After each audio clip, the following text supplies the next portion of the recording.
এই পথ যদি না শেষ হয় তবে কেমন হতো তুমি বলো তো। যদি পৃথিবীটা স্বপ্নের দেশ হয় তবে কেমন হতো তুমি বলো তো। এই শোনো শোনো, দাঁড়াও দাঁড়াও, ভয় পেও না তোমরা। আমি গান স্টপ করে দিচ্ছি, আমার গান শুনে ভয় পেও না। আসসালামু আলাইকুম, হ্যালো গাইস, আমি জয়িতা। আমি ভালো আছি, তোমরা কেমন আছো? শোনো, আজকে কিন্তু প্রথমেই একটা কথা বলে দিচ্ছি, ভিডিওর কথার মাঝে যদি কোনো ভুল ত্রুটি থাকে প্লিজ তোমরা কিন্তু ক্ষমাস্বরূপ দৃষ্টিতে দেখবে।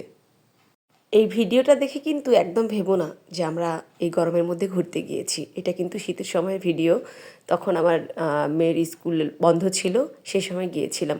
আর গরমে কিন্তু আমরা প্রয়োজন ছাড়া একদম বাইরে যাই না, বুঝছো।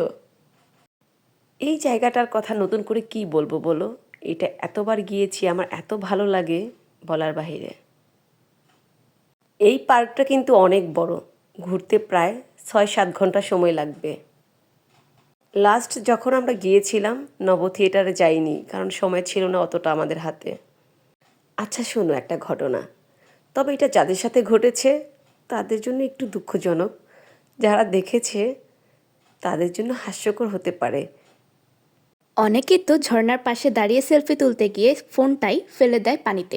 আরেকজন তো উল্টে সেলফি তুলতে গিয়ে পেছনে দাঁড়ানো বান্ধবীকেই ক্যামেরার ফোকাসে নিতে রাখেনি। আমি তোমাকে গড়ি ভেঙে চুরে শতবার, রয়েছ তুমি বহু দূরে, আমাকে রেখে চলো না। এই হৃদয় ভেঙে গেলে জানো কি তা লাগে না, লাগে না জোড়া, লাগে না, লাগে না জোড়া।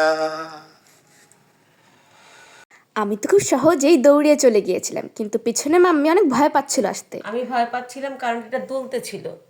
এটা দুলতে ছিল তো ছিল, আবার হলো আমি ভিডিও করতেছিলাম, এই জন্য ভয় পাচ্ছিলাম। দুইটাই মানে দুইটা আমি নিয়ন্ত্রণ করতে পারতেছিলাম না, এটা হলো কথা।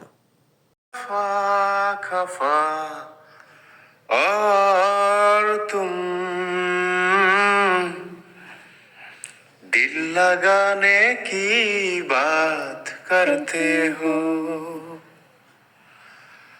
आँख है भरी भरी और तुम